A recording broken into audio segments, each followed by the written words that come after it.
Hi, good afternoon, everyone. Welcome to Nature Folklore Sessions. It's 16th of October, 2022. Well, we should...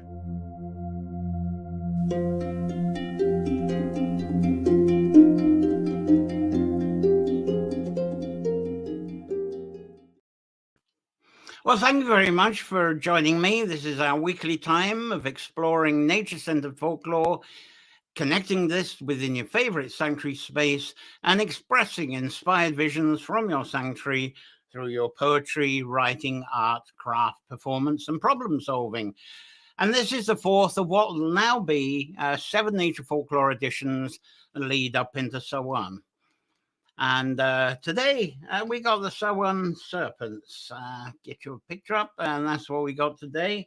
That's all brings up. No, I haven't got that in the background. Anyway, that's great. Guest today. Yeah, we got one lovely guest today. I hope she can get through. She's going to be live. Absolutely fabulous. It's the wonderful, talented Astrid Astra. I always call Astrid Adler. And she's been...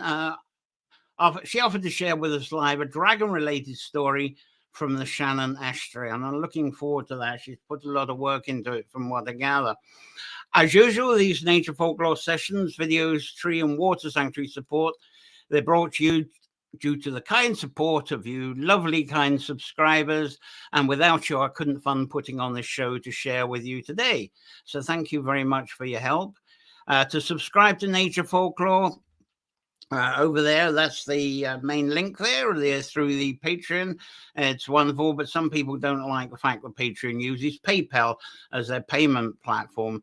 So if you're not happy with that, I'll bring up the other banner. Here we go.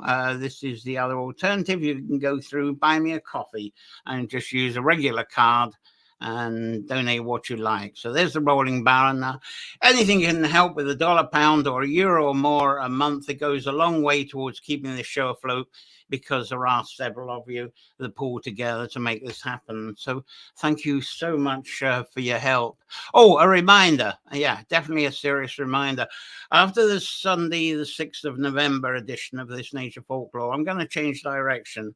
I want to write support books. People have been asking for them for this series, some Nature Folklore books. And I'm still going to be broadcasting the Holy Welsh Revival on Wednesday, but now I do the 2 of them.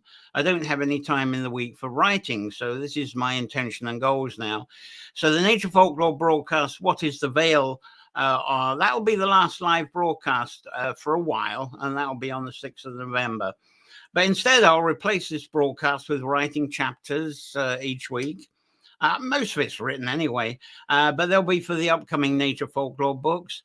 And there is not too much nature content for one book, so it's going to be split into 4.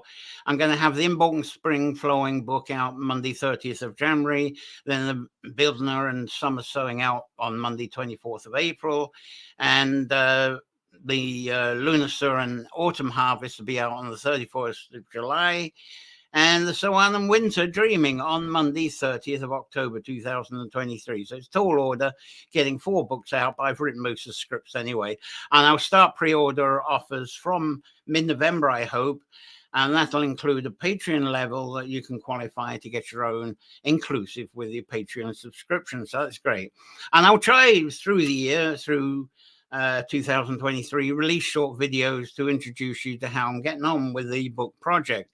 Anyway, Holy Welsh Revival, the live broadcast I do on Wednesday, that's going to keep going. That's going to keep happening. That's not going away. So let's see what lovely early birds we have today. Who we got? Cliff Cars here saying good afternoon. Lovely to have you here, Cliff. Fantastic. Thanks very much. And who else we got here? Jane Gilgan's around. Lovely. Hi, John from Jamestown, Rhode Island. Absolutely fabulous. And the glorious Penny Stevenson's here. Hello, everyone listening. And Buckhurst Hill, edge of Epping Forest today. Looking forward to the show. And Robert Poulsen was around through the YouTube. Can't wait. He's using a phrase I used last year when people were going on pronunciation, and I made a bit of a joke. Well, it's really the celebration of Samhain, favorite country and western singer. So there we go. He's got that one in this year. So that's fabulous. So lovely to have you, lovely early birds, catch on with us. And I hope, Astrid, if you're hearing or watching somewhere, I hope you're logging on okay, because I'd definitely like to catch your performance as much as we can. So in this session, what I intend to cover are some stories of fire serpents and fire dragons. If I can get over to my photographs, there we go. That's a sort of a nice dragony picture for you to get us in the mood. And also there's fire serpent wizards, which I think is something Astrid's going to be covering, because I'm really cutting that out this year, because I want to do some different stuff than what I usually do at this session each year. So I normally cover Irish stories of fiery dragons, places like Ornagot, Emanamaka, Tlaka, and Tara, and do that each year when I've done that session. But I thought I'll do a change today. I'm going to do something a little bit different. So let's have a go at that. We think of dragons feeding fire, and I've got this thing where my pictures haven't come up again. So every now and again, I will have to try and retrieve. I haven't found out why this happens, so I'll get working on that and find out what it is. Anyway, I'm going to get that. I'm disappearing for some reason. Whoa, why am I disappearing? Okay, I'll come back to that in a minute. Right, where is dragon? First of all, I want to get a nice photograph to say what is a dragon. One of the ones that didn't come up. Okay, where's my dragon thing? Yeah, well, I was bringing that picture up again, isn't it? So I should have got back to that. There we go.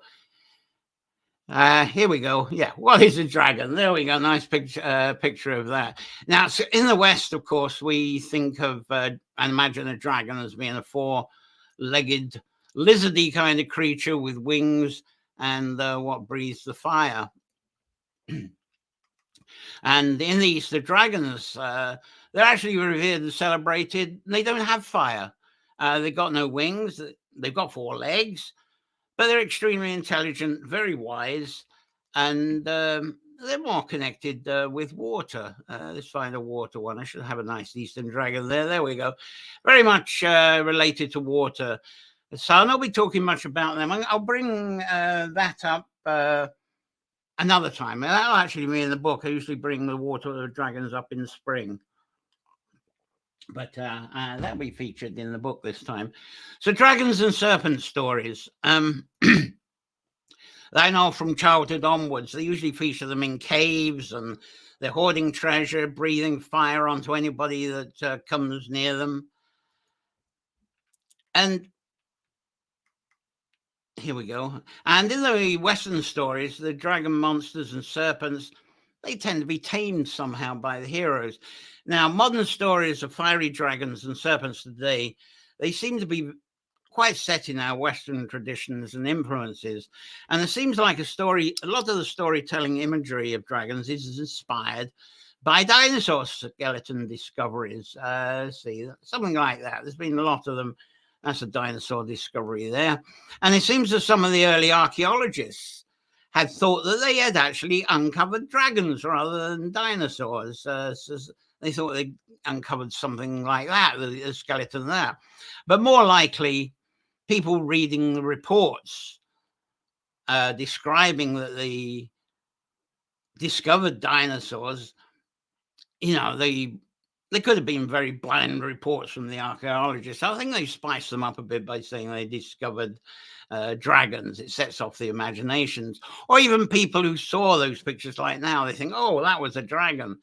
And the whole imagination that we have, it comes alive. And if we imagine dragons from a stuffery report, it makes it more interesting, doesn't it? So the origins of the dragon word as well, that's interesting. It could come from various places. And as usual, we sort of mix and merge various words. The Greek word drakon, D-R-A-K-O-N, comes from Greek, I believe. And that describes a scaly serpent. There we go. There's a serpent with some, yeah, that's got scales, isn't it? Is it? Water and scale. Yeah, definitely. That one's got a few scales on. Anyway, scaly serpent, but the Greek interpretation is actually of a water serpent with scales, not a fiery one. Now, the Romans, they used a word, draconem, meaning pretty much the same thing. And I think the Romans were relating to water serpents too. Now, when I've talked about dragons before, I had a request to talk about the dragon spirits of the Tour de Donum. But I'm going to leave that out today because the variations of those Tour de Donum dragon stories are so incredible, I would need another session. And most versions of the tales include what I tried to cut out in the Nature Folklore, because the dragon stories of the Tour de Donum, they're very much battle stories, all about acquisitions and heroes. And I'm not really a weapons and Game of Thrones type of person, Vikings, that sort of thing. I'm probably more monastic or something. But despite saying that, I'm actually going to I'm going to share a battle story. I've decided I will share a dragon battle story today. And perhaps I might include a wee version of a Tour de Donum story. We'll see how the time goes. I'm still waiting to see if Astrid can get on board here. The other thing, as I mentioned, with Greek and Roman origins of the dragon word, there was probably no dragon word during the Tour de Donum time. So when we're talking about dragon and Tour de Donum, if there was a live Tour de Donum person now, they're scratching their head. What are you talking about? Anyway, when the Saxons came to Britain, it seemed that they adopted something similar to the Greeks, although I think they were the ones that brought the fire in. And the Saxons had words Draco and Draca. D-R-A-C-O, we'd say today, would spell it out, or D-R-A-C-A. So we'd have Draco or Draca. And through the storytelling, the Saxons were the ones that took away the water. They gave the creature fire. But an actual Saxon word for a fire serpent is not dragon or Draco so much.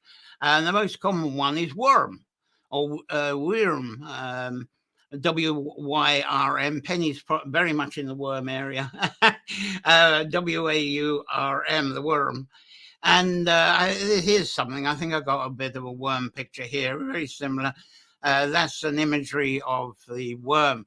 Now, some English place names, these actually still include the name worm in them. There's Warminster. Yeah, a lot of people think because of military practice there, it's related to that. No, it's related to a worm. And Warminster, there's a sacred hill of the dragon outside of Warminster, and that's their worm. And then you got Wormlow in Herefordshire, beautiful area. And that's said to be a burial mound of a dragon outside there, very close to the Welsh border in Wormlow. And then another one, and I've walked through this place a few times, Wormley Woods in Hertfordshire. It's a small town surrounded by a beautiful native woodland forest, and that's known as the woodland of the dragon, woodland of the worm.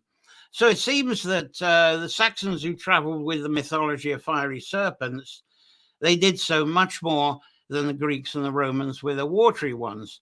So these Saxon fiery dragons, it's said that they were interpreted them as being a symbolism of purification, the overcoming of our dark side and the dark season, and getting through these short daylight days. Now, Samhain through winter, I think the Saxon dragon interpretation is a wonderful symbol for the celebration of Samhain. From Samhain onwards, we kind of image and think about land transformations and even our own transformations through winter, which we make a point of with our New Year's resolutions when that comes. Anyway, sadly, in various stories, the dragon symbol is also used as symbols for encouraging fear, hate, revenge, and death. And that's very unfortunate, and that's why I avoid the battle stories usually. Now, the most famous Briton Saxon king, Harold of 1066, etc., he said he confronted the Normans, King William at Hastings in 1066. He was carrying a flag of Draco, the red dragon. This is the sort of thing he might have been carrying. That's the best I could do for the imagery of that. And I think it's worth going way back to tell a bit about the ancient dragon of ancient Babylon. And that's the thing I'm going to do different today. It's called, it really is a story of Tiamat, who was born from the sea, but soon she appeared on the surface of the sea. It is a bit of an old imagery of her coming out of the sea there, Tiamat. She was slain by the sky god Murdoch. And some say that the landmass of the earth was created by him from her body. But I believe it's a very surreal story. I'm sure there must have been landmass. Another variation I've heard is that by killing her, there she is, Murdoch on the right there, said that once he killed Tiamat, well, I'm going to tell you this. I will leave that until I tell the story a bit more. So let's move on a bit. Because it's a story that's been expanded by a lot through the millennia of folklore. But let's see, there's a comment or two before I move forward with that. There we go. Cliff Carr's got a comment there. Dragon lines in China, that's the sort of thing I'd be talking about if I was doing it in spring, but I'll relate to that at some point. Thanks very much for that. Now, a common one, one is not call him Murdoch a sky god, but a god of Babylon. Do I have a picture of him as a god of Babylon? There we go. That's a picture of him as a god of Babylon. And there's another one of him slaying, doing a bit of slaying there of Tiamat. So anyway, I'll move along from that. As I said, the Babylon. Anyway, the time of Tiamat may have also been near the start. Funnily enough, I've done that three-part series of the Alewife stories I've been sharing, and actually the stories of Tiamat and Marduk come from pretty much the same scripts. So it's a bit of an extension from that. And this is very much as a creation epic story as the Genesis story is, but I think this one is actually a bit more dramatic. Just excuse me a moment. I'm just going to check up, see if Astrid has got a problem.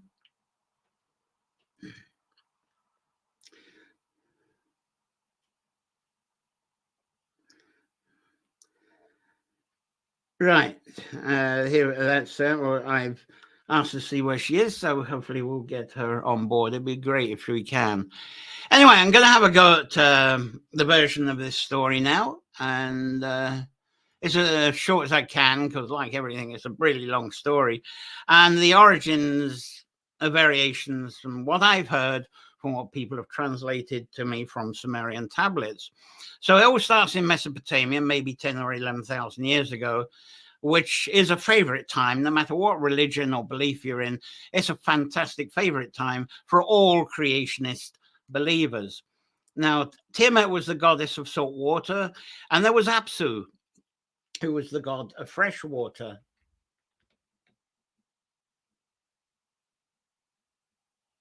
Hang on, I'm getting a message. Right, Ashley says she's here, but she isn't.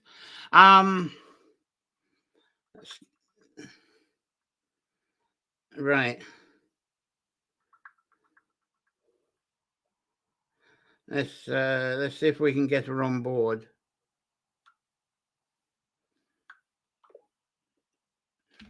All right, I'm just trying to get her on board here. So give me a moment while we get Astrid sorted here.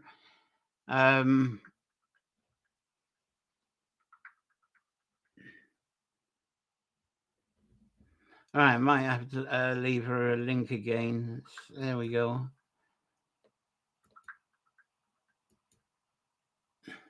Excuse me, sorry about this for a minute. This happens, as you know, when we have live someone who hasn't been live with us before. So we'll try.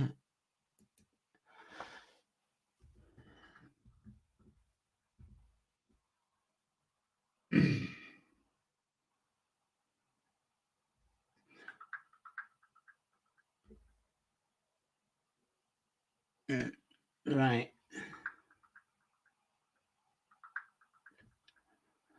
Okay.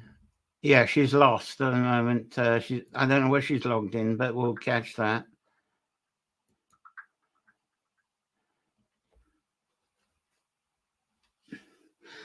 There we go.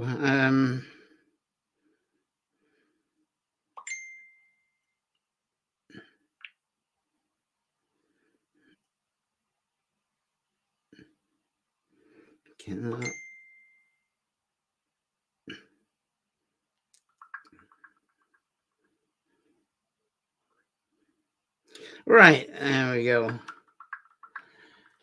Now, let's get back to it, and hopefully that'll work itself out. Okay, Tiamat, as I say, was goddess of salt water, Apsu, the goddess of fresh water. And together they created the world. It's believed to be Mesopotamia, they believe was the world. And Tiamat was also the mother of everything. And this is the crucial thing,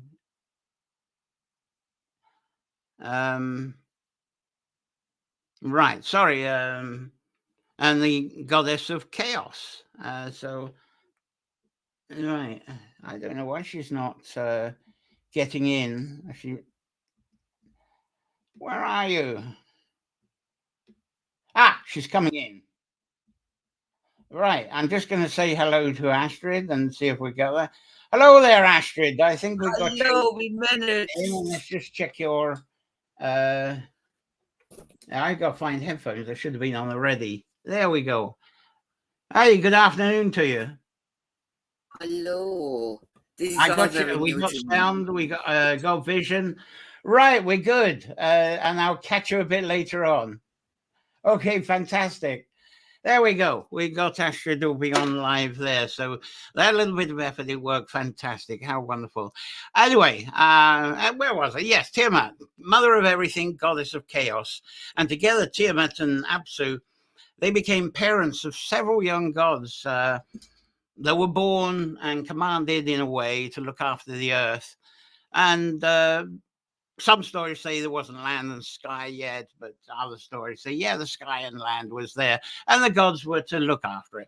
And Tiamat was the chaos from which all life was born from. That's how the tablets came across with it. And Apsu is male and trying to keep all the bodies that are born onto the earth carrying life and doing something with that. And as they grew older, as their children, the young gods got older, they became troublesome and destructive. But of what, destructive of what, I don't know. As I say, it's a very surreal story, and it was taken from ancient tablets. And Apsu told his partner Tiamat, this is not good enough. They're destroying our young gods. They're destroying the earth. We need to kill some of them off before their deeds completely destroy this whole planet. But one of the young god's sons here, he was a god of knowledge and deceit. And he picked up on his father Apsu's plan to actually kill some of these young gods. So here approached Apsu and he enchanted him into an eternal sleep. And he never woke up from that. He would never wake up from it. He was dead. So when Tiamat hears of Apsu's eternal sleep, death, she gets furious. And instead of being the glorious mother, she suddenly changed from wanting to preserve her children gods into creating her own army of monsters to actually destroy her offspring. As I say, this is very unusual in nature folklore for me to come up with such an angry story, but here we go. And you'll understand in the end why I'm featuring this. But Tiamat's rage included creating floods. That was the way she was going to deal with it. She was going to bring in the sea because, remember, she's a goddess of the sea, and she was going to wipe everyone out. And, of course, flood myths, they're found everywhere, within every culture and religion all over the world. So the young gods, of course, they got to know about this, and they were terrified by this oncoming floods that were going to go on. So they elected their largest god, who was Marduk, to fight on their behalf. It's almost like the Superman stories, the superheroes, isn't it? So he made a deal, and he said, okay, I'll do this. And he made a deal with the younger gods and told them that if he defeated Tiamat, and he was very confident he would, they must actually make him the king of the gods and give him access to the Tablet of Destinies, which Tablet of Destinies is said to have been a doctrine for living for the people of Earth, almost like the Ten Commandments, the variation in Sumerian times. And he said that he was worthy of this due to his skills of holding attention and command of speech. Now, thinking about this, Marduk believed that he could be conquering a hero by having a stubborn will, and his stubborn will was stronger than the weaker wills of the other gods who were setting him out to be this hero, this leader. So becoming such a hero, he believed that he no longer deserved to live under the influence and the collective spirit of the other gods, but instead to be commanding enough to create a world that would be in his image. So Marduk and Tiamat, they went into battle with each other. And I did have some pictures of this. I didn't have time to put it up, so I hope my storytelling's enough for you to imagine the pictures. But the more Marduk attacked Tiamat, the stronger and more monstrous she became. And she got bigger and bigger herself. And what did she do? She took on the form of a huge dragon. And as a dragon, she could breathe fire. So she used that fire to attempt to destroy everything around her. Now, what I'm probably telling from what I was showing earlier might be the Saxon version, because remember, she was the goddess of the sea. So was it as a dragon? Was she not breathing fire? Was she through her mouth bringing lots of water and the floods? I don't know. I'll leave you to make the interpretation of that one. But Marduk did not quit. He didn't quit and retreat despite the threat of destroying everything, because as well as carrying his sword and shield, he also carried a net. And he eventually, if I can find the picture, he eventually caught up with Tiamat in his net. And I think I've got a net picture. That's one thing I got. That's him, unfortunately, catching her up there. And he got her in a net. And as soon as he caught her, he killed her off and he chopped her into small pieces. As I say, it's a real ugly story, isn't it? Anyway, from Tiamat's body pieces, what Marduk did is he used her pieces to strengthen the sky and increase the Earth's land surface to what we have now. Now, from Tiamat's blood, he also created the first humans in the form that we are today. And the deal was that they were tasked to be servants of him and the other young gods. Now, as humans, he said they had to be responsible. They were born to be responsible for maintaining order and keep the whole realm of chaos outcasted and away from that order. God, the Sumerians must have been a bunch of lads, weren't they? Anyway, it was told among Marduk's deeds that he was the first builder of temples and spires, is one of the things. And do I have some temples and spires of him?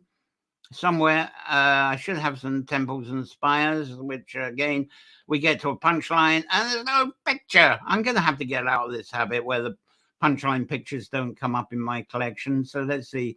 There we go. This is the sort of thing that comes actually from Babylonian thingies. So this is what Marduk, this is the sort of thing that he says Marduk's deeds was, building that type of stuff, responsible for that. And it said that he was the maker of the first weathercocks to show wind direction, and is told of being the calculator, the inventor of the astrology positions, calculating the 12 astrological signs. I think I got something up for that one. No, I don't. I'll just have to get that one up. So excuse me again. Whilst I'll get more pickies up and give you, because these are nice. These pictures as well are very nice. Let's get another one up. I think I've got a couple of Marduk's artist imagery of Marduk of his stuff. So these are ancient Sumerian imageries. There you go. That's him as being the astrologer, putting his calculations into practice, and I think that's another one there. Fascinating.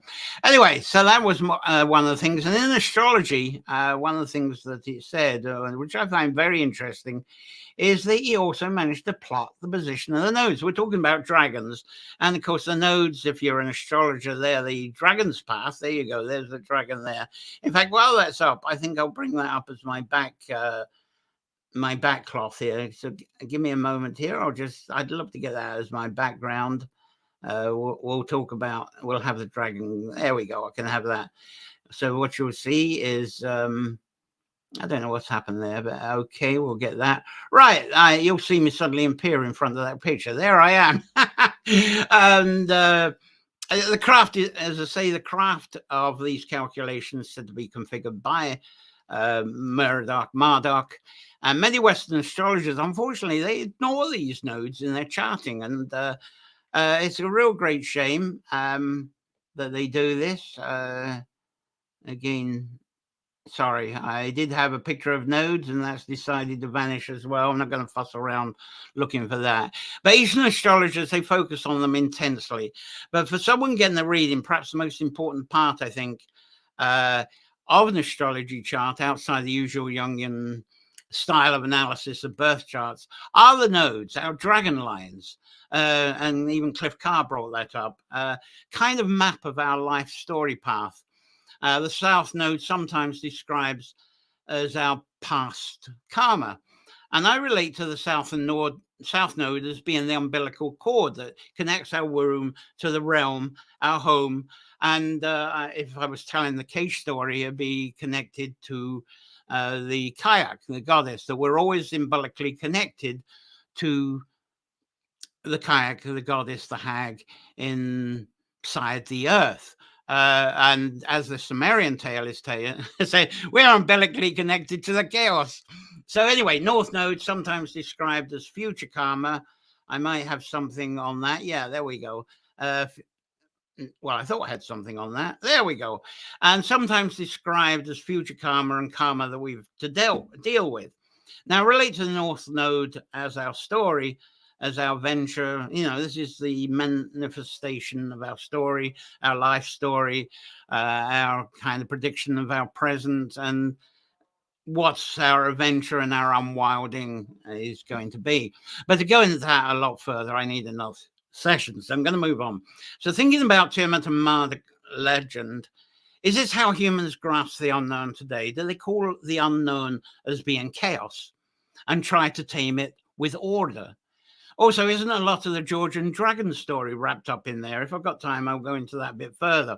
But notice how within us that story that us humans are said to be created from the so-called chaos realm of Tiamat.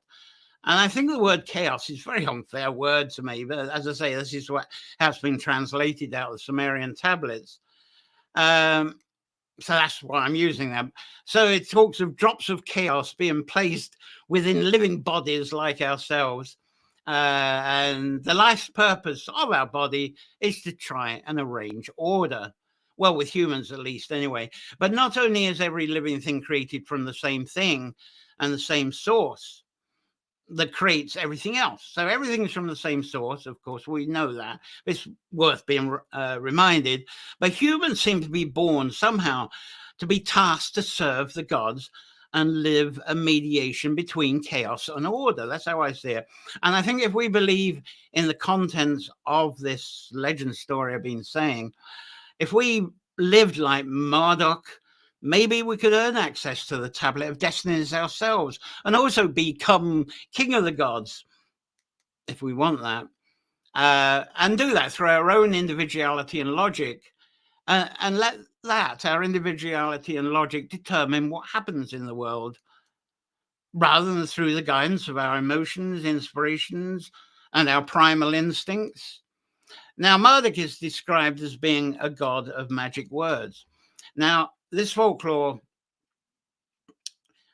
what it kind of goes on to tell is that we have, and we use our speech, just like I'm doing today, to get attention and even craft the world that we have around us. Now, what we say has a very real impact on the world, and we know that, I think.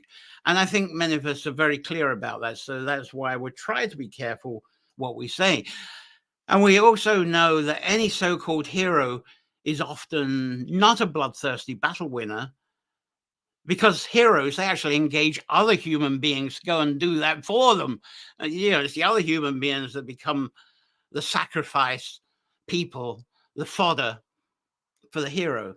But from ancient history and legends, the people that harness speech and attention and confronts and confuses chaos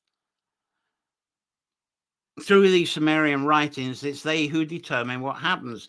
Now, harnessing speech, it requires intense focus of attention, and attention on our language. So do we try to overcome chaos, nature itself, through using language to break up the overwhelming monster, which is the dragon, the serpent, or the snake, all these lovely imageries of flowing life? Do we do this? We break that up into manageable, disconnected, smaller pieces. Now, to recap, Murdoch was capable of capturing Tiamat of the chaos and the unknown, chaos and the unknown, and she had become a huge fiery dragon. So he chopped her up, used the pieces to reinforce the sky and earthland, but strangely, being able to bring about order through chopping up and arranging chaos into smaller, manageable parts. I think you'll think this is very familiar with some society things that are sort of going on now, don't you? Anyway, the funny thing I find is that if you have that ability to bring about order through chopping things up and rearranging the chaos into small, manageable parts, various believers will tell you that what you're doing by doing that is outwitting the devil. So how often has a serpent, dragon, even a snake being referred to as being an incarnation of the devil rather than being an image of the flow of life itself? Now, I think many of us humans try hard to define our life's purposes through language, to carve out exactly what we want from the unknown. Now, with language, the one thing people do with language is they participate in conversation. And it's conversation that seems to move us into deeds, that seems to drive the formation and changes of our cultures. So right now, so on, we may include the imagery that some of us may relate to as being demonic and of the underworld rising again. Look at all this Samhain and Halloween imagery that's related to that. And we can include unleashing the serpents with their fires and allowing their presence, crossing the veil. And here they are clearing up. We've had our harvest, clearing up the land after the harvest, and then taking it all underground to reweave into the chaotic realm so they can all be born into next spring. So the stories of Gear, Earth Mother, they seem to also originate from these female stories of Tiamat too, I believe. So this mythology, it moved west, perhaps imagining the human continuation like as the battle of the sexes, and the battle of the dragons. If I can get those dragons back up, there we go. There's a battle of a dragon, and I'll talk about that. And as the female Tiamat culture reached Eastern Europe, she actually became better known as the Celtic dragon. And a similar Norse tale is the Tiamat, similar to the Tiamat and Murdoch tales, is told of a female serpent, Ymir. And here's an Ymir focus picture here. And she also rose from the sea, but she was slain by Odin. Now, you may know there's also quite a strong relationship, Clifford be right onto this, so the fiery dragons in Wales. One ancient Welsh word for dragon and serpent is gwyba, but there's an alternative word that you'll get, and I found it around the Welsh borders, draig, D-R-A-I-G, draig. And when Wales was still part of the ancient Britain, the ancient Britons in the east, the tribes there, well, they were bringing in the Saxons. And there was Vortigern. He was the 5th century king of the Britons at the time. He got very upset and he objected to these Eastern Britons getting into alliance with the Saxon. And he found that was all a bit of an intrusion. So Vortigern summons his druid, and we all know that druid as Merlin, to go and sort out and stop the Eastern Britons and Saxon alliances from happening. And so what Merlin did was summon a red dragon to come along with him and to be the defending spirit of the Britons, as the Welsh people at that time were called. So we got these familiar things. If you watch the Merlin series, there's the dragon from there. There's another imagery of Merlin and the dragon there. And there's that red dragon that went along with Merlin. So there you go. There's a bit of imagery of that. But the Saxon druids now on Britain's soil, they had a dragon. Theirs was a white dragon, and they called that the Celtic dragon. And unfortunately, Well, there you go. That white dragon actually won. So to restore peace, Merlin went to visit Arthur Pendragon. There he is from that series again, Arthur's father, and he adopted his name to mean dragon's head. That's what Pendragon's all about, because he wore, you see that, he's got that gold helmet that was full of dragon engravings. And there are dragon stories in Ireland, but there does not seem to be a deep ancient link to them as with the Saxons and the Norse. Same is so in deep Gaelic Scotland. And serpents appear as pick symbols. Here we go. Let's see if I should have some of them. You go over Aberdeenshire and Moray, Inverness, you'll get lots of stones like this, pick symbols that do feature dragons. I've got the Brandybuck one here. No, that's from the Brandybuck stone. So you get those as well. So there's a lot of cultural association with the Picts, also with the ancient Britain tribes of the West that will relate to as being the Welsh now. Now, dragon, if we use the Gaelic languages, does have a vowel change. So it could be dragoon or dragan. Anyway, sorry, I've gone on longer than expected with this. Just take your comments and then we'll get our special guests. And there's Cliff Carr coming on.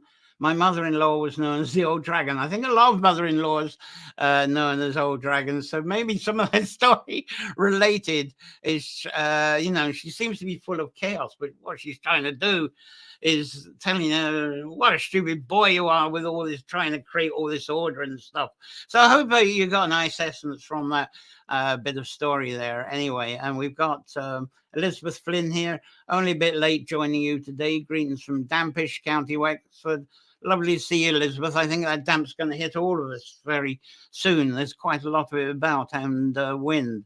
So again, thank you all of you who are actually watching this, but it's really a fantastic time to have Astrid Adler, who's an incredible creative guest that we got here, and there was a lovely profile pic I picked of hers that was absolutely beautiful of this. Don't say I knocked her out, so I can get other pictures in. Yeah, let's see if I think I've got it on hand. I was juggling around with photos up to the last minute before coming on the air because I was fiddling around just as I was saying hello, everybody. Anyway, there she is. There's and I love that picture on her profile.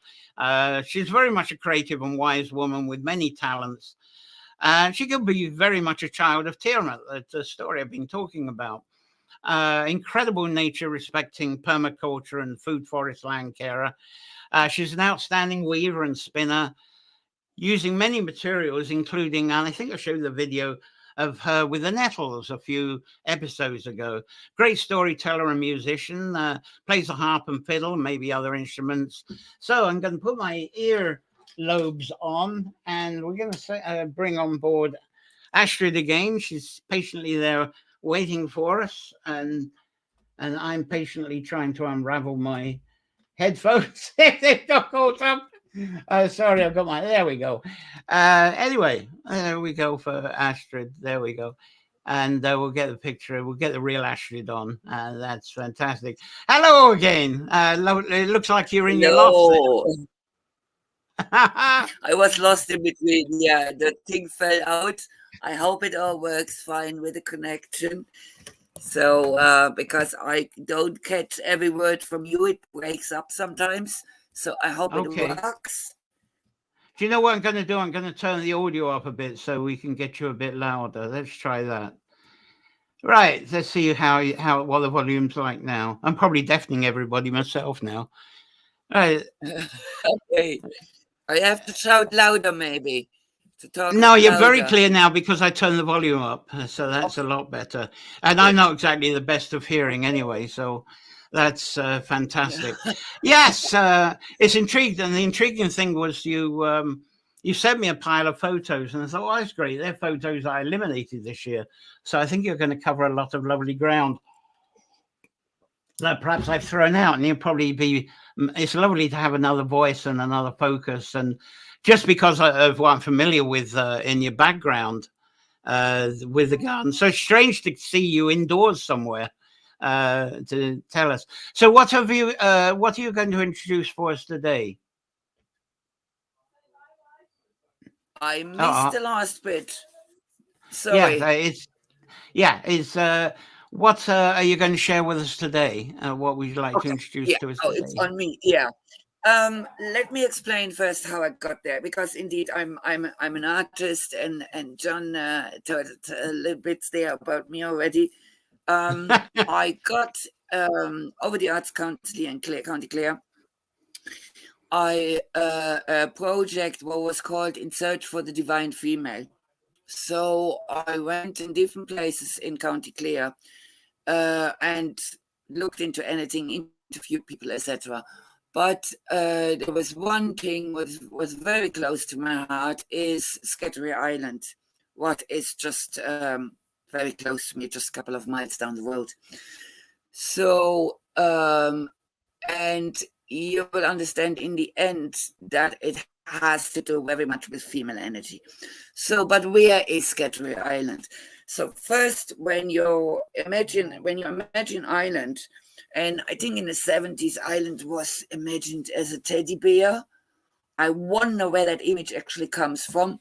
But when you look at the River Shannon, our biggest river, what starts in Leitrim and ends up here in the peninsula, Loophead, on the other side, Kerry. So the first island in the River Shannon is Scattery Island. So later you will see that that is quite important. So Scattery Island, there is different names. I tried to have very, very few bit Irish. Sometimes you find in records the translation and stuff. But there is one, it was called Inishkara, what would be in Rocky Stepping Stone. Inishkata, so the Scattery Island, what we still have, is a battle reliquary. That I found quite interesting. So it's not just the battle in that, but there is the religious thing in there as well. Then it was called High Fee, or High Fee Gwynter, what I found really difficult to find out. Could be to do with weaving or with blast of wind. So anyway, so what happened? We have a record of Saint Senan. Okay, so because Patrick said, like, no, I'm not going there to the Cockerbreshkins into west, southwest Clare. There will be somebody doing this. So that was Saint Senan. Has nothing to do with the River Shannon. It's a different story. There's a goddess of the River Shannon, but so Saint Senan. So, and the first account here at Inishkara, as is Inishkata afterwards, Saint Senan was strongly opposed by the pagan owners of the soil. But here, I have the wrong one first, the very first one. Where is it? He arrived. Anyway. I know the feeling well. With, I have it. No, it is the right account. Okay, so he was strongly opposed by the pagan owners of the soil. But here, as elsewhere, he terrified them into submission by his force of character and by the miracles he's performed. While here 50 religious Romans by birth arrived with him anyway. So all the blah, blah, that they got holy or whatever. So he arrived with 50 Roman soldiers and took Scattery Island. So we know that with the whole thing, Christian thinks it was the thing to submit the last or the strong religious places had to be destroyed. That was, in my view, that it was the whole thing of Patrick as well. While there were two Patricks, that's debatable. But certainly Senan, he arrived with 50 Roman soldiers. So you have other accounts then where the local chieftain, MacTail, ruler of High Fee Gwent, he heard that the saint had taken possessions of the island, was very indignant, and sent two of the saint's brothers, who happened to be among the blah, blah, blah, blah, blah. So then Magus, a druid, was sent, who brought over mist and darkness and other wonderful things, which, however the saint overcame, blah, blah, blah.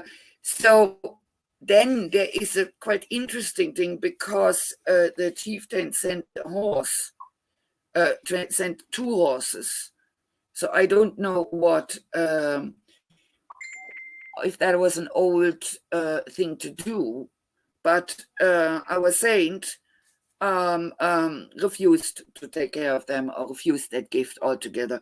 Anyway, make a long story short, the druids and the local chieftains didn't like it at all.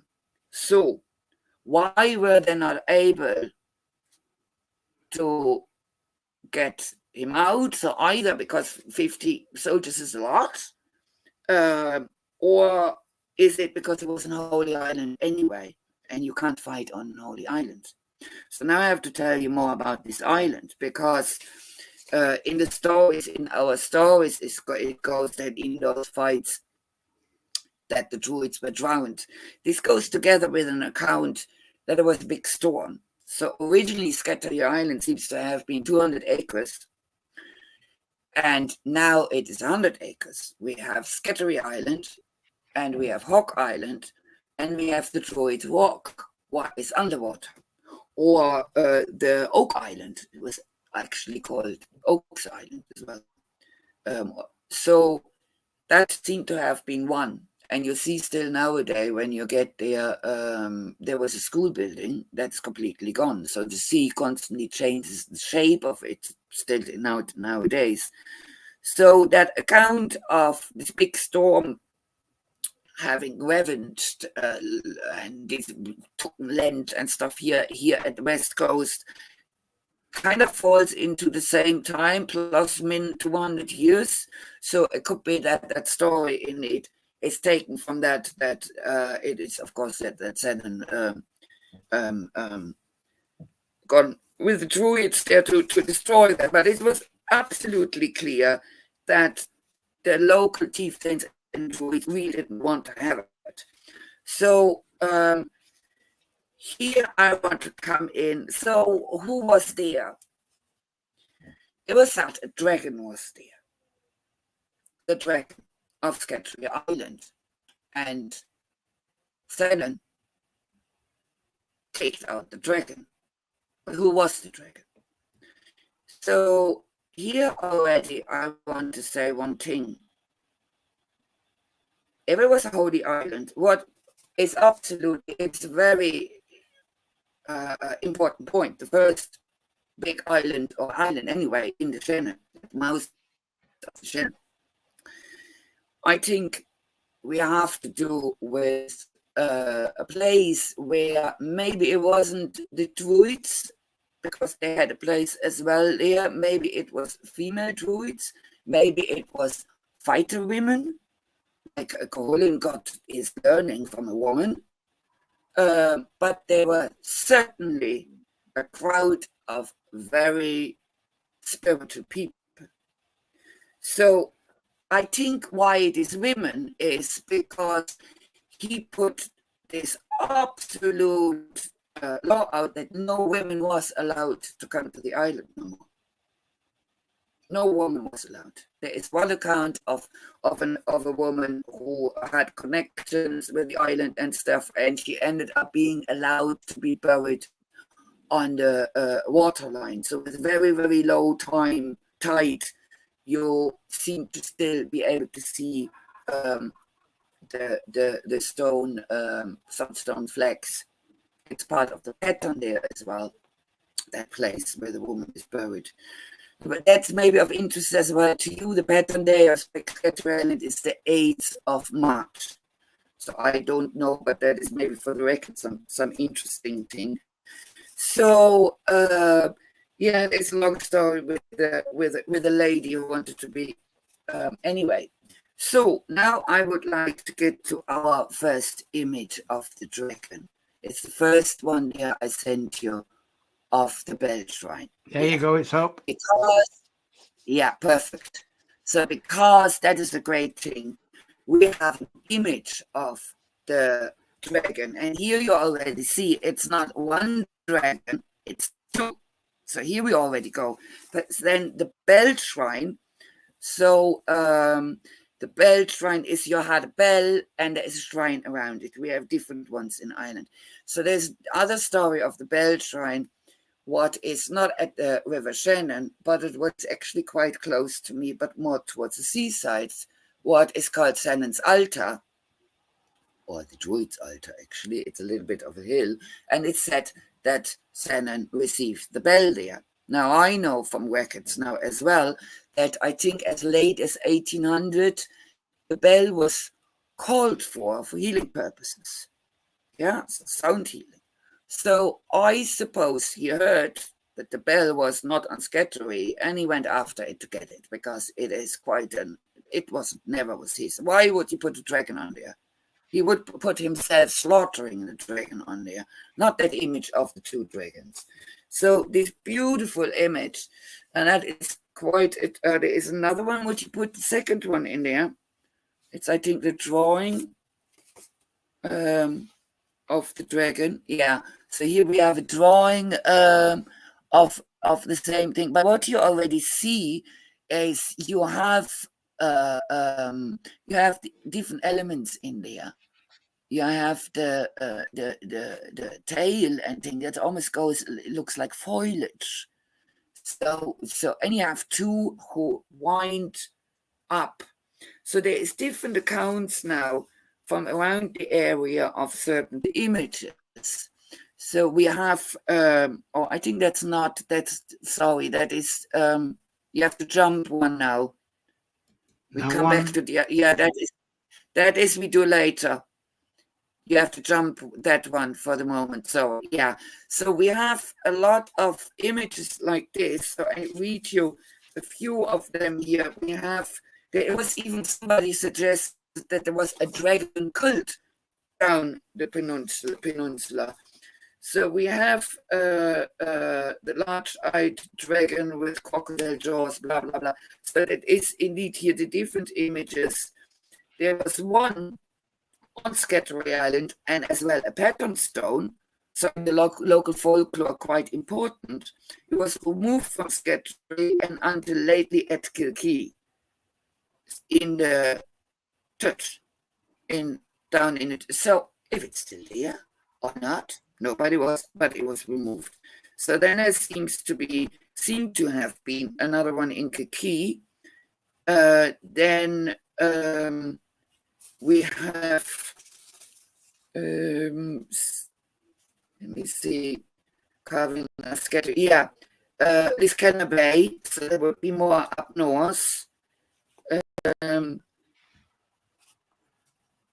John Windler actually was amongst speculation as to there being a dragon temple, draconian dragon called at Scattery and in Loophead Peninsula.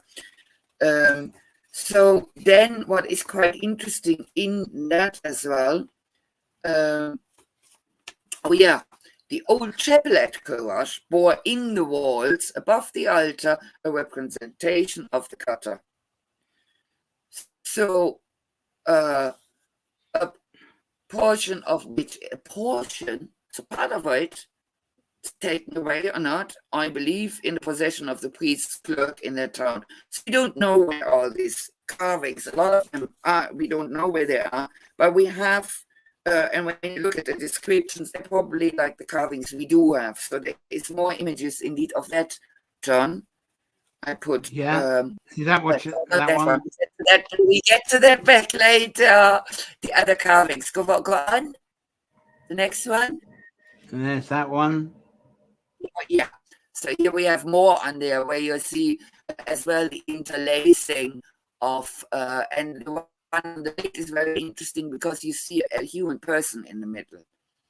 Yeah. So you have the dragon creatures and with a human person there in the middle. Okay. So now the story further goes, and I tell you that first, is that the serpent made 3 leaps. So the first one or there is another account as well of the glen party, what is the glen of the valley of the serpent, what is you have Scattery Island, then you have Kilwash, so it's right there.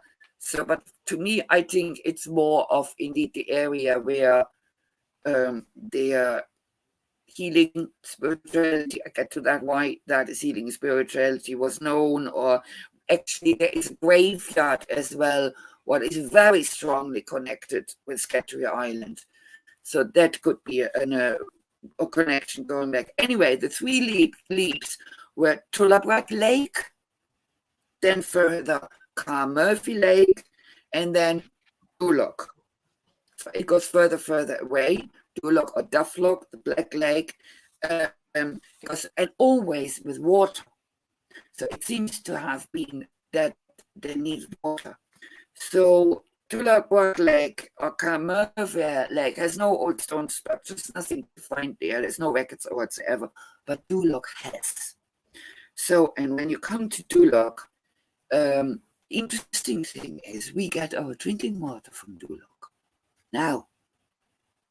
So it is now an important lake as well. So I find that when you look what happens now, even when you're researching what happened a long time ago, what is happening now. So, okay, so it is said that so made these 3 leaps and ended up in Duloc. So when I went to Duloc, those structures you find. So one thing I seen, there was water coming into the lake and water going out of the lake. It's quite a big lake, and in between that you find other stone structures. There is round structures, such as beehives. There is square structures from square buildings, and there is some odd structures as well, what is really long, narrow. No idea. Really difficult to find out what it is. But an interesting thing is that with very low water, you can actually still see a pathway going into the lake. So there might have been a knob there. So as well, that is very suggesting of yes, that they went there. So this whole place has an interesting name, but I still can't figure out what that means. So there was research done on that place, and it has a name, and that name is the, where are you? Oh, it says it. The Koilenak. I show it to you. Maybe can you see that? You're right. No, I say come on close, and you. Oh, like that. Cognac, yeah. Cognac is a Cognac. Yeah, and I Cognac. If somebody, because there is Cognac. There is no, yeah, there is no translation suggested. So if we would find out eventually maybe what it could mean, because there's no meaning. I asked Gaelic speakers as well. I looked in the big folklore, and but so anyway, nobody knows where the structures came from, because there is no account that there was a monastery whatsoever. Okay, so that is, but there is stories that every 7 years the monster would come out. You have it, and it was buried, and eventually there is a story, but that is made up much later, but that it was buried in a green spot. And you see that green spot. It's a hill, it's round, circular. I suggest there's stones under there. So it's a very, very interesting place. And by the way, it's books at Duloc.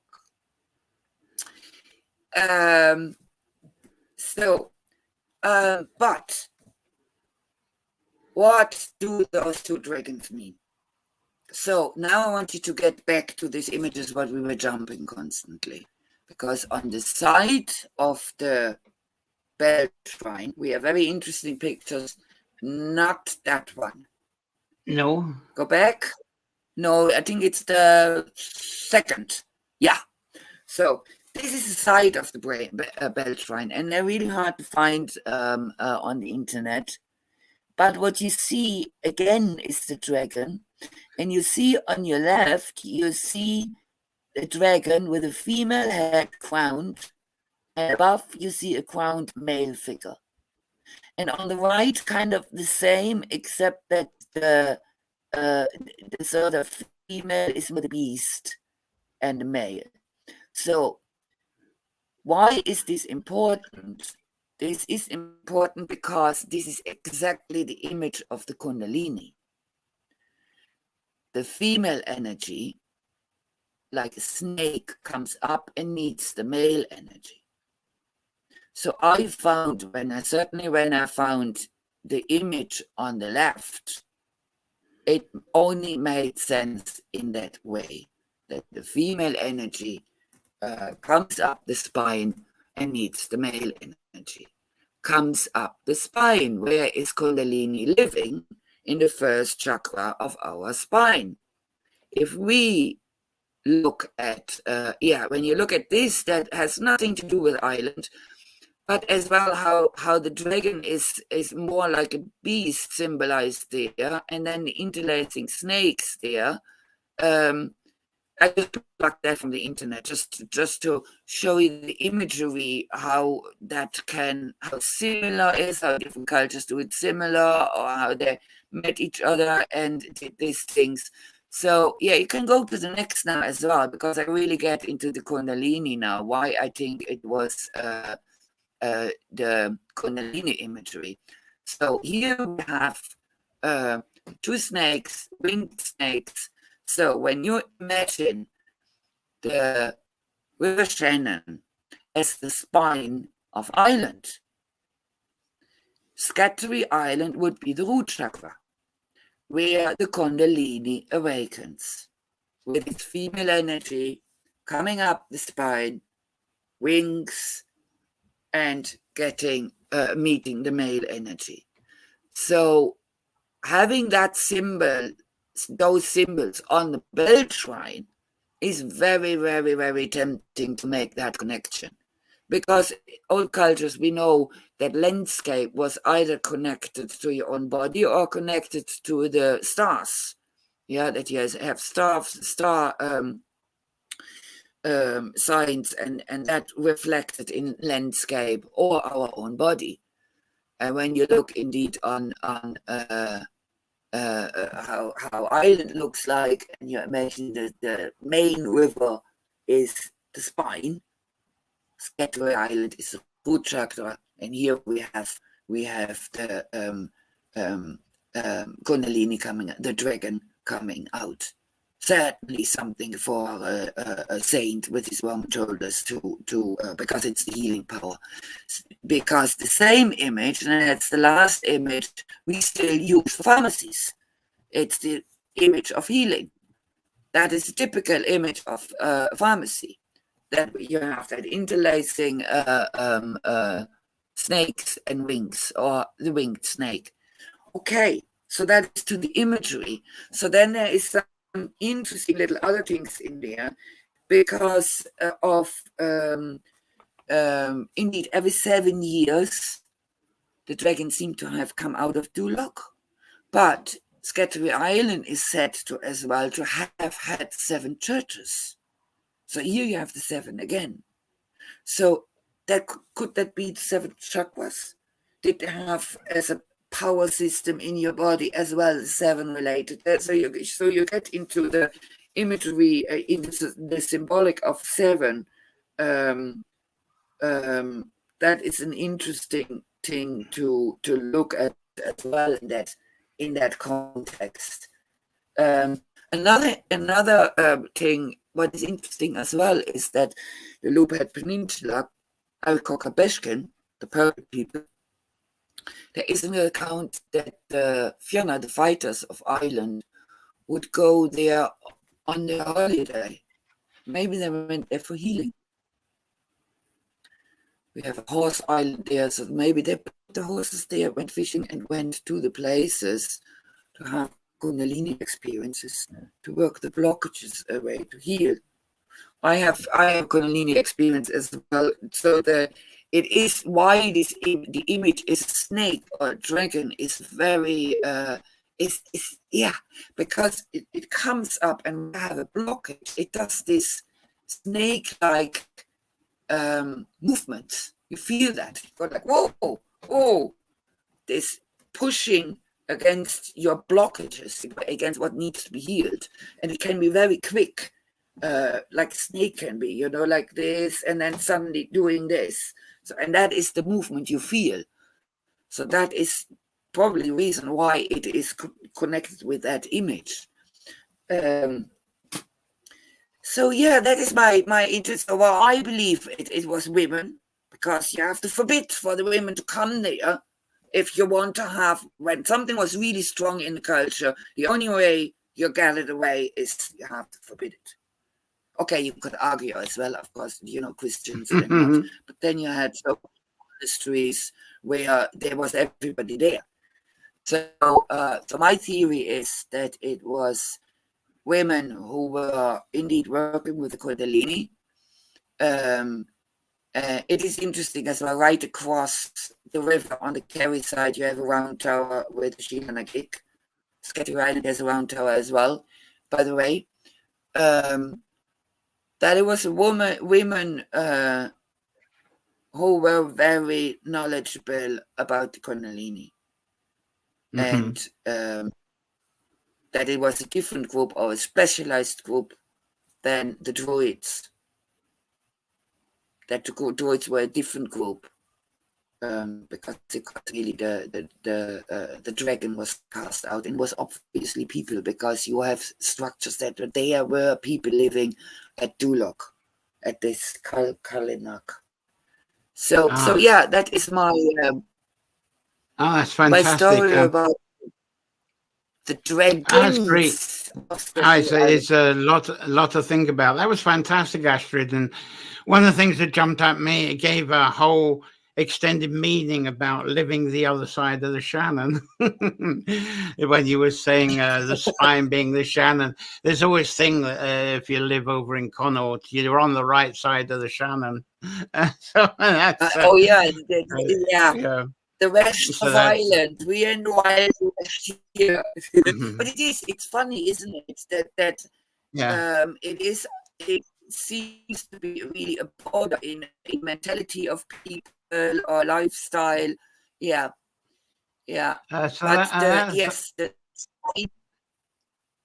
So absolutely fabulous. Thanks very much. It's great to have actually got you on board at last. Terrific. And considering all that you do, of course, I was sort of wondered if you'd sneak the fiddle or the harp in as well. But it was great to get the story from you. I have the harp.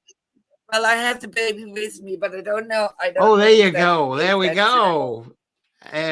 So we're going to get some serious. Yeah, okay. Here we go. Let's get this on.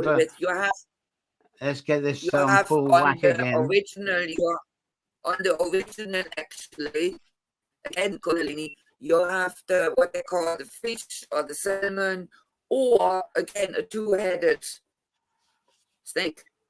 Again, connecting, and that is very often the head of it is very often pictured as a bird. So here you have it again. So I hope you get the sound good. I should think you'll be fine. Is in our Irish harp as well. While I'm putting on my nails, I tell you maybe a little bit of this particular. This is the true Irish harp. It has nothing to do with the size, but it has to do with a long wing, and very often with the internet that doesn't come over. So I don't know if you heard that or if you. Oh yes, definitely. No problem at all. Did it really well? Yeah, you're very good. Oh, great. So it is played with nails. I have to put these little yokes on because I've played them and you need short nails then. So that's why I'm putting them on. it's a very different instrument than any other harp. The true Irish harp has silver and brass strings. Some have gold. I don't, and if I would, I wouldn't tell you. My harp wouldn't be safe. The golden harps of Ireland, so they're golden strings, and has a very long ring. And because of the long ring, now it's a musical thing. It has to be tuned perfect fifths, so that you have the same wave. Oh, brilliant! Going. Mm-hmm. Yeah, it is the same wave. It's old tuning. It's old tuning. You have to have old tuning because they ring so long. Otherwise, you get wah wah wah wah wah wah wah. You get this. So, if you play the other harp, you're not able to play this. Yeah, it's looking good. Different. Looking good, sounding good. Different. Anyway, I stop talking. I play you something. Okay. It's the first one on my CD. Okay.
Oh, wow.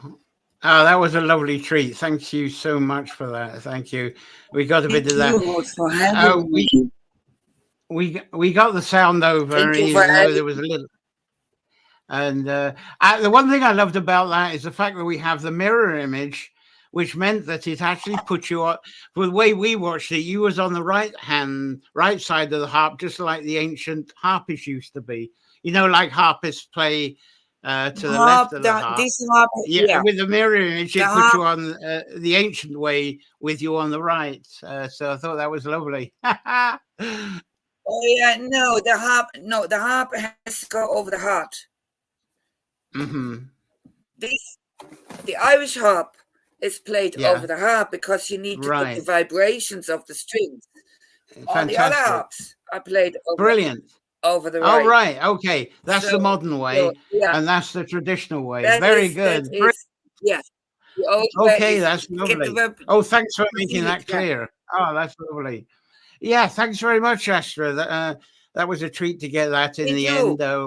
We've got Bridget Foy came in and absolutely beautiful. And Penny, who's a harpist as well.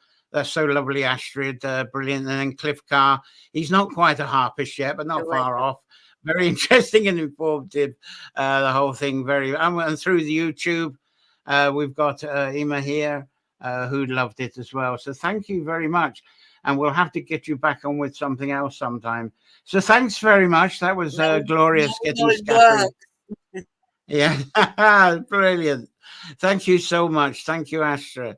Thank you, Astrid. Wasn't that gorgeous, folks? That was absolutely stunning. And as Astrid, one of the things she was saying was dragons came into the medieval scribing, as I was saying, into the language through the scribing about the 6th century. And I assume this was to attract some recognition of authority of the information that was archived. And the scribes, they were inspired by serpents and dragons. And I was talking about the serpents and dragons as being symbols of the Saxons. And a lot of Saxons came over here to actually, they were skilled scribers, but it's also to learn as well. And that's the sort of thing you be familiar with, where the dragons came into the Saxon style of scribing there.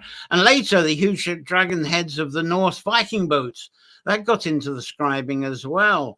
It gave the illusion of dragons and serpents reaching the shores, not the boats, when they were put in front of the boats.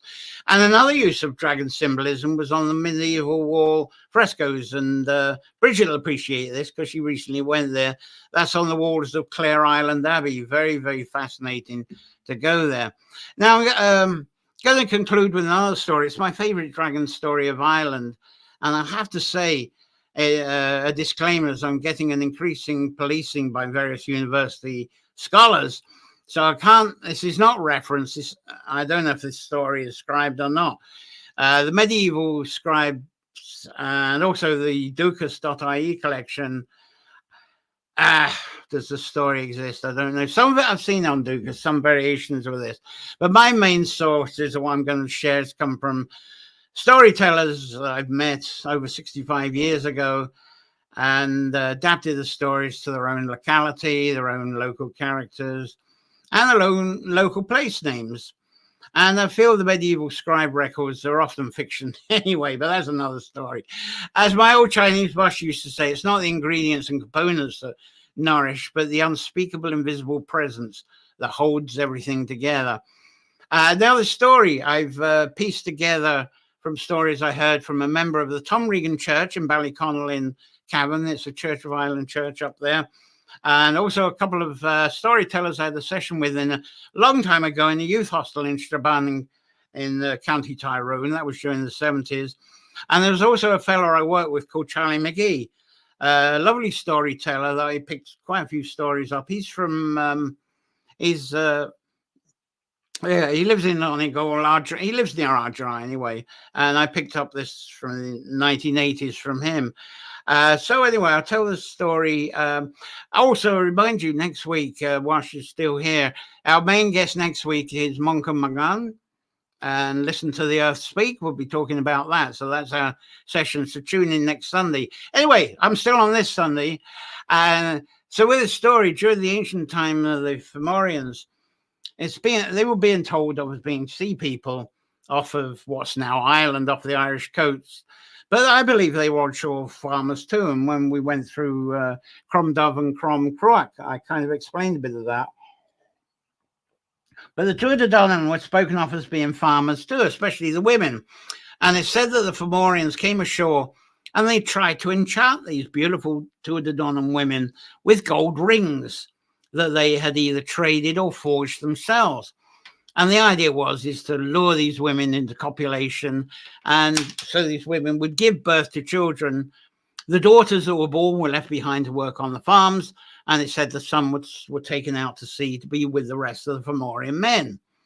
Now, one of these Fomorian men that was on the lurch was trying to woo a beautiful woman called Grania, and this is an artist's impression. The man that was I'm going to be talking about is Draken. There he is. There's an artist's impression of Draken there, and he was trying to woo this artist's impression of Grania there. And obviously Grania would relate to the goddess of the first harvest as by name. By that time, Draken, when he was approaching Grania, she'd lost her husband to death, and together neither of them had son heirs. So what happened was she was now the chieftain of the area she was in. But after telling these stories that I have done about alehouse wives, I started to wonder, was Grania a courageous housewife woman as well? Was the story coming from this? Anyway, Grania was going to take no nonsense from this lusty Fomorian Draken. So they ended up in a battle, and Grania, she slayed Draken by cutting off his head. She also cut off his arms, and then she left his torso out for the birds and animals to eat. And later, Grania returned and to bury what was left of Draken's torso, and she buried it, then his skull, and then his two chopped off arms she put over the skull in a cross to ensure that his spirit went right through to the other realm, so his spirit didn't remain and be a pest on earth. This is, I don't know why I got the scribe in there, but anyway, two sets of mythological traditions, I think, has developed from this story, because it's late. I'm giving you a very short version. The first is that of the Ulster flag. It seems to have modeled itself, I think, on the story of the skull with the red cross bones, Ulster flag there. That you've got, never mind the crown on the top of it, but there we get the Ulster of that. If you've been to, how can I forget it? Bower Island, and you go into the cemetery there and you see the Janus figure, you'll get that imagery, I think, related to that story, the skull, the crossed arms, and so forth. Now, this is really the Patrick flag, which is a white background with a red cross. I haven't got a picture, but I've actually seen that with a cross of bones. Now, take the Knights Templar one. This is interesting. This was their navigation, their sea flag, the Jolly Rouge of the Knights Templar. There you go. It was a gold skull and crossbones on a red background. Those crossbones were gold as well. And this was a flag they used when they were escaping from La Rochelle in France and went out on navigation. And then in later years, this was in recognition of who they were. But later years, the British Navy adopted this. And there's that flag. And for the British Navy, it was white on black background. But this was to announce when that flag was flying on a ship. I think that's on not sure if it looks like a submarine there, but anyway, when in ancient times, if they flew that on a ship, it meant SOS. They're on a mercy mission, such as a lifeboat going on a mission and doing something humanitarian. So that was the flag for boats to put up when they were doing a Save Our Souls thing. But we're more familiar with this, aren't we? Something like that. It seems, although the flag, the imitation does go back a long way, it seems that the pirates may have mimicked that flag to get close to the boats who were trusted with the Save Our Souls flag, tricked them, then robbed them, and took the crews as slaves to sell. Now, the other story from the Draken and Grania story is better known, and it does take on a bit of a patriarchal twist, and that is that Grania, in the story told, she changed. And Grania, the name of Grania, it's a gold ring story. And there she is. That's typical artist impression from the gold rings, and the dragon, or dragon becoming a dragon now and looking after the gold rings. And of course, who tried to get the rings? But the glory, instead it wasn't Grania, it was St. George, and it said he killed the dragon because the reason he said he killed the dragon is because he devours women. So there he was trying to save a woman who looked as if she certainly does look as if she'd been devoured, doesn't she? Anyway, so some interpret the Georgian dragon story as another form of the red and white dragon battle, the Saxon versus the Welsh, inspired by Merlin, like what I got behind me there. So perhaps our most famous local dragon or serpent story, if we got one, and I'm not going to have time to go through it this time, is Ellen Trecken, or Ellen Trecken. And the story is that she came out of Ornagot Cave in County Roscommon on Samhain night and burnt up. She had fire, a triple-headed dragon. She just burnt everywhere, and said that she was helped by goblins and copper red birds. And I find that amazing. Her story is actually an amazing parallel to the Santa's helper elves and the flying reindeer. Anyway, Ellen Trecken is also told as being a fiery, as I say, three-headed creature. This should have some pictures of this.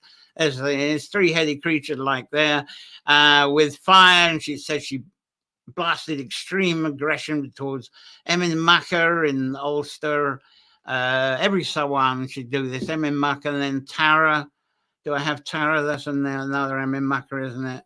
There's Tlaka. That was another one. She said that she'd give them fire. And another story is that she went underground in Ornagot and appeared in the Kesh caves, end of the hill, under the caves.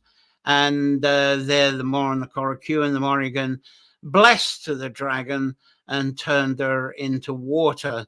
And that was the essential water that was to become the new fertility water that was going to fertilize the land the next spring. So I just flew through that one. I thought I'd better give a few words on that. So we got Penny here, or what she's saying now. Book of Kells has some beautiful serpent knotwork. Brilliant. That's where I think that was from. 800, copied from those stone carvings. Art Davis, interesting information. Very interesting guest, Astrid. Thanks very much. And back again, definitely wonderful.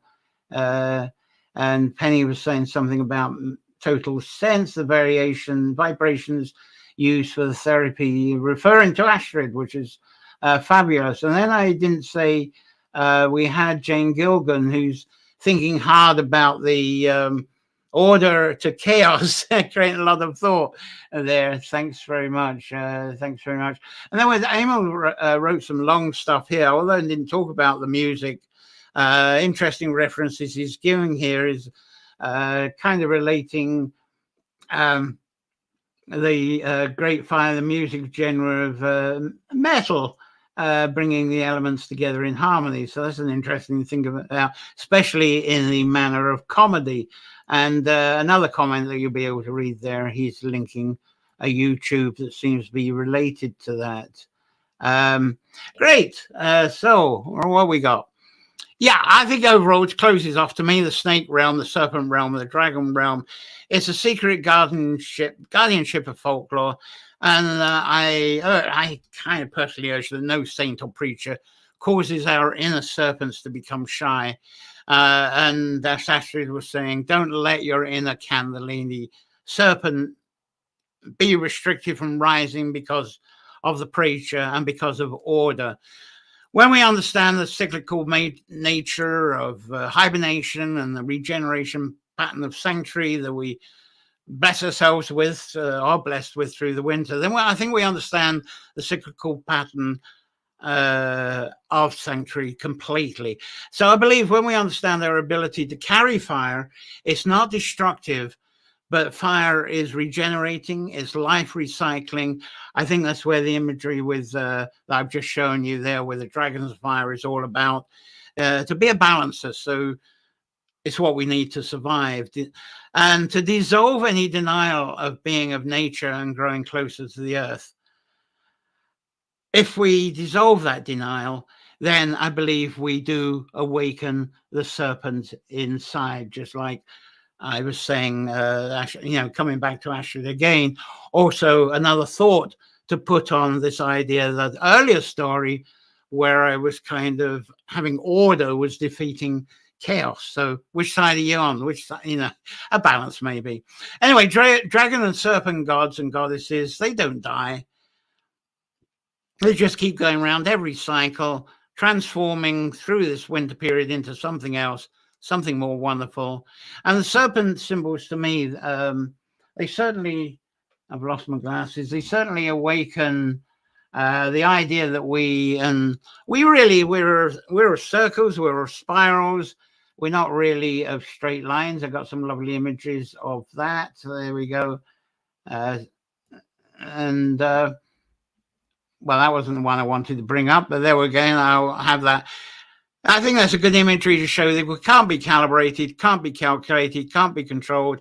Everything is in a cycle. The dragon's always on its tail. We are freedom, we are life, we are love, we are infinity.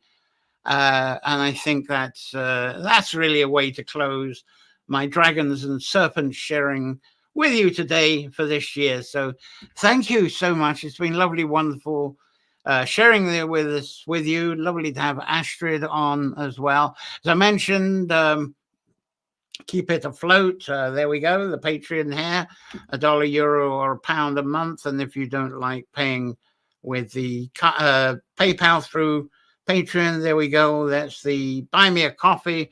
It all helps keep this show funded, which is sometimes a struggle. So thanks very much for any help you can of that. As I say, next Sunday, I haven't got any pictures on this, but we've got a man called Mangan. He's the guest talking about his book, Listen to the Land Speak. 30th of October, we're going into what is sacred fire. I'm going to take today further and throw it out there. What is sacred fire? That's the 30th. And then for the last session, Sunday session, for a while I go forward to writing the books, is taking that even further. What is the veil? That's going to be the last episode. So I think Ema's back here. Here we go. The one and only favorites. This one was. Thank you. See you next week. I'm glad you enjoyed that. Thank you so much. That was brilliant. Anyway, as I was saying, start of the show, I'm retiring Sunday's Nature Folklore for a year anyway. And through that, I'm going to write the four Nature Folklore books through 2023. But if you'd missed the start of the show, I explained this and what the episodes, what the books will be. So I hope you enjoy the replay to find out more about that. And of course, on 7 p.m. coming up, a couple of days' time, 7 p.m. Irish time, I'm continuing with Holy Whirl's Revival Edition and trying to make that one much shorter, as short as 30 minutes if I can. Now, next Wednesday, believe it or not, we're doing Serpents and Holy Wells, and maybe, hopefully, one or two wells in Scotland as well. I think someone made another comment. No, it's gone quiet. So thank you again. Amazing guest today, Astrid Adler. Thank you for that. And if you're watching this broadcast later, watching the archive, I think I shouldn't say this, but the archive I think is nicer on the YouTube. But keep the comments coming. I will do return from time to time to answer the comments. Click subscribe on the bell on YouTube especially, and you'll be reminded of the upcoming sessions on Sunday. And you'd have to go on the YouTube, you have to go over to the Holy Whirl's Revival channel to get the updates there. So it leaves me to wish you a wonderful, safe week, that you have lots of wonder, full of excellent inspirations, enchantments that are all beneficial.